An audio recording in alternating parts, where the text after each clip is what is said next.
I'm Valerie Gernhauser, owner and principal planner of Sapphire Events based in New Orleans. I first received an email inquiry from the groom. What I usually do is a phone call set up to chat with the people, find out what they're looking for. This groom in particular wanted to Skype, and he said, "Why is it that I've never heard of you?" And I said, "Frankly, I'm new, but I'm changing things and I'm doing things differently. My design and my process is different than anything anybody else does. The experience that you'll have with me is unique, and we're going to drive down to what makes this event special to you and to Haley and celebrate as if you're hosting all of these people at dinner at your home." One of the first things I learned from the bride was her inspiration behind the design for her event came from an image she sent me from her own parents' wedding years ago that was in a secret garden, about 30 people, a small intimate setting, no tents, but just in nature, beautiful springtime. The bride's grandmother is from Holland. The national flower is the tulip, and one of the biggest things I wanted to do was give her what she'd asked, which is a garden intimate wedding, but turn it on its head, quite literally. And so out of my head, I came up with this idea for an inverted garden of tulips suspended over the dance floor, the size of the dance floor, to really magnify this grand experience, because we weren't dealing with a small intimate wedding and it needed to have a great impact. So from there, I sketched it out onto paper. I brought it to my florist, Kim Star Wise, said, "This is what I picture this in my head. Is this even possible?"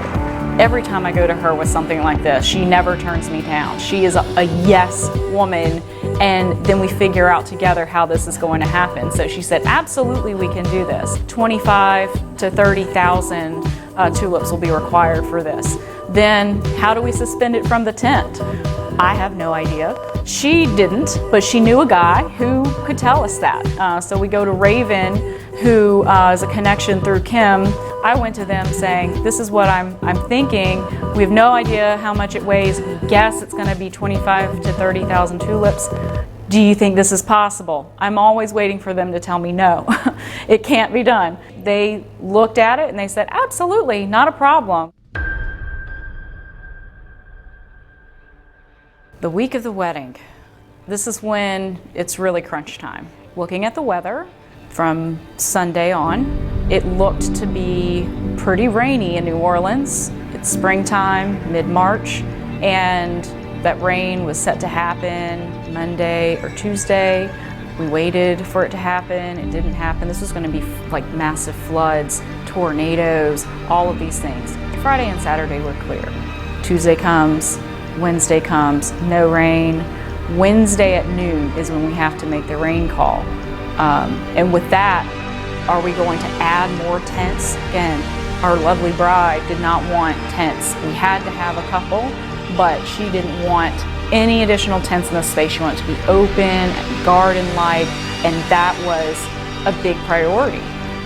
So with rain, you have to tent. And we quickly discovered we're going to need a bigger tent.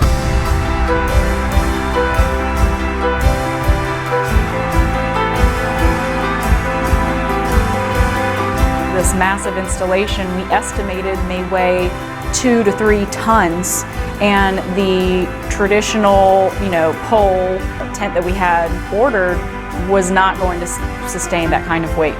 What started out as one vision I had in my mind, out of a dream, put pen to paper, we go to the florist, we go to our engineer, we go to the tent guy, we go to the rental guy. Do you have what you need? How much time is it going to take you to do this? And it just turned into this massive production, because it is. I know, right? That's what I'm like. This needs to be a smooth sailing today and tomorrow. Ain't nobody got time for that. I just need the stage here. I need the stage. Then I can know exactly where everything else is going to be. The dumpster, we got a dumpster coming in. I got to wheel that in here. I need it to be exactly center between this corner and that corner. Oh, we're all in this together. The French Quarter poses its own set of issues. That being a limitation on the length of the trucks that are allowed to come into the space. It's not New York City blocks, these are tiny French Quarter blocks. The Old Ursuline Convent is the oldest building in the Mississippi River Valley. There's a lot of rules. It's also a residence, it's a museum. But we could get some things done inside just from 4 to 7. Is that not going to be the case today? Trucks that are larger than 24 feet, I believe, are not allowed. So with all of these items coming in from all over, we had to explain to our lovely California people, you can't get an 18-wheeler to the venue. There is no loading dock. It is not a hotel. We are, again, on a very tight, sensitive truck schedule, load in, load out. Everything has to happen to the minute. It's a very fine-tuned puzzle that we've put together for who comes in at what time. The original plan was always that the trusses from Raven that were suspending the inverted garden would take 6 hours to build.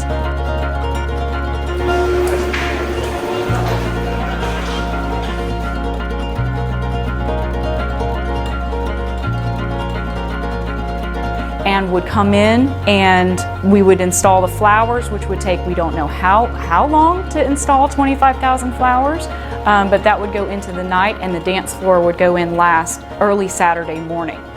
Was probably an audible or a miscommunication or something that happened the week of with the dance floor coming in early. So we were facing the challenge of dealing with a last-minute change, which we're happy to accommodate if everybody is understanding what happens after that.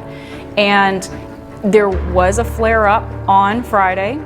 Your hedges. Oh, that's what I'm making sure. So how much, what do you need? I don't want to mess up his thing, but I also want to do this the safest way possible. I hear you. So we need the So that's a good hour. No, it's not a good hour. We've done this, we've set it up so that all it's going to take is 30 to 45 minutes. What you should have, I talked to Chris about this three times. Whatever it is, I'm not what mad Chris at you. told you is what we have. A couple of people coming in early to do things, a couple of people coming in late to do things. We're flexing, we're rolling with the punches, we're making this work, and it's tense. There's a lot of emotions. People are running high. Money is flowing out the door with people that are hired for labor to sit and watch the other thing happen before their thing can happen. And it gets really tense. I'm trying as hard as I can. I understand what y'all are up against too, so it's a big investment that they're making in their day, and the quality needs to be top-notch, and our standards are top-notch. When a typical wedding may have 8 to 10, 12 at most, which is pretty manageable, 40 to 45 vendors is a lot. The tulips are cut, they're not on bulbs, so we could minimize the weight that we were putting into this installation, and they are literally suspended by toothpicks. And 25,000 toothpicks and 25,000 tulips, there was an assembly line of our florist and her people. She must have hired 20 or 30 folks to come in and just stick toothpicks through the stems of tulips all night long.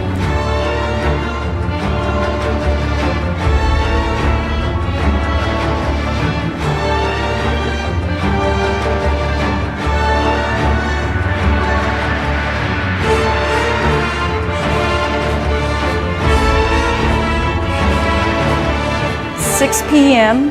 we start the tulip assembly, and at 2:45 a.m.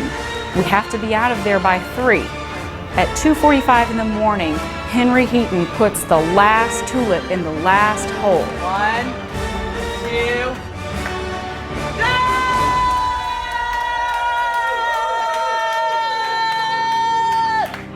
2, and our guys from Raven come, they turn on the hydraulic pumps, and they raise the installation to 10.5 feet. Amazing. It was a fantastic moment.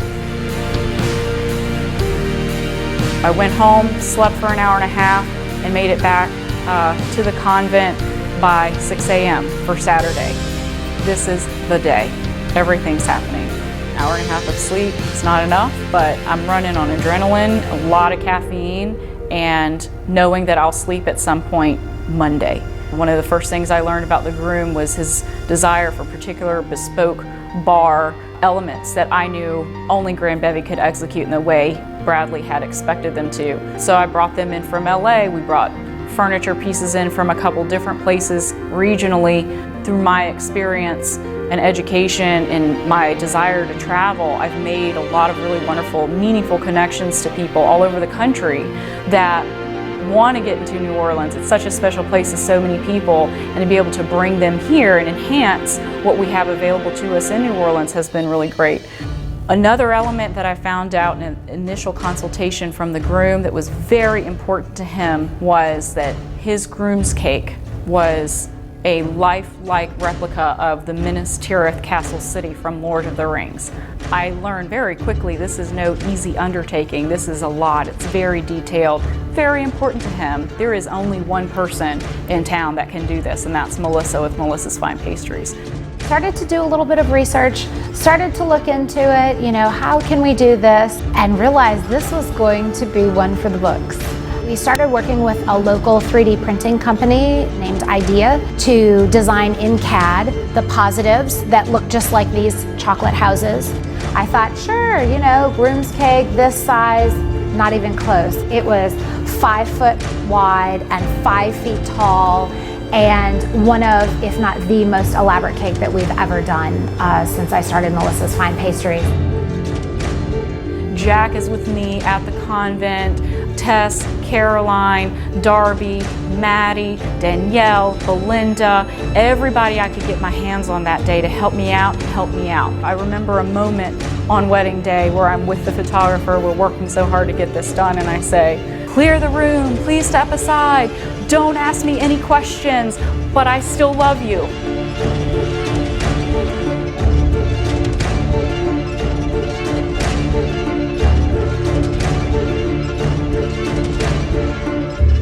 Ceremony gets started. I wished I could have seen my bride down the aisle. That's a part that I love. It gets me every time to see that moment between father and daughter before she walks. That moment of anticipation is nothing like it. I didn't get over there to see it because there was so much left to be done on site at the reception.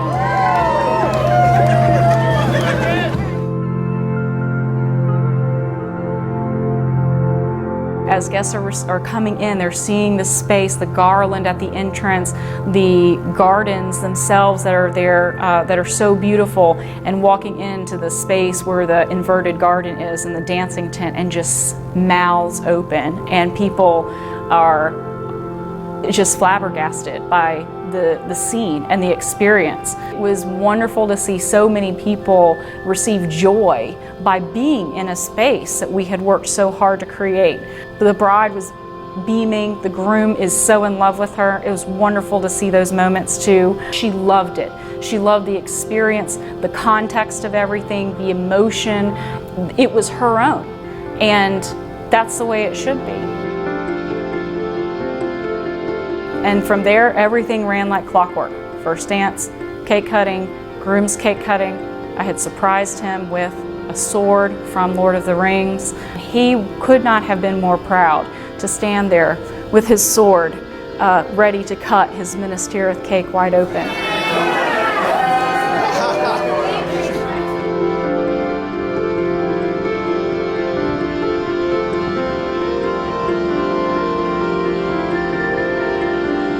To see the bride and her friends and everybody dancing and having a great time. And the bride came up to us and started dancing, and I was ecstatic. It was the moment of our lives as a company where we truly got to appreciate the joy that we had been feeling inside and express it, and she was right there with us. That was a highlight of my life. It was wonderful. My team couldn't have done it without them. They are amazing in that they can anticipate what I'm thinking, what I'm feeling, taking them under my wing and explain to them why I do things a certain way so that they can understand how the Sapphire Events way should be done.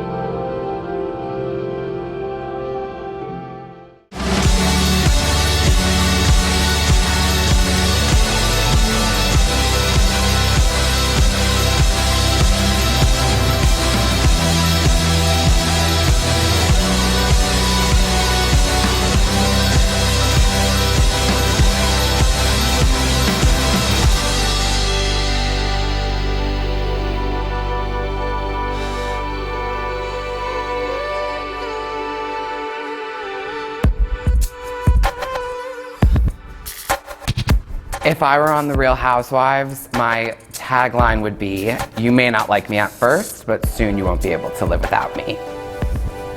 If I had a Real Housewives tagline, it would be, "I'm a really big deal on Snapchat, but my closest friends know I'm a gang." If I had a Real Housewives tagline, it would be, "Hi, my name's Caroline, and I'll suck the head off your crawfish."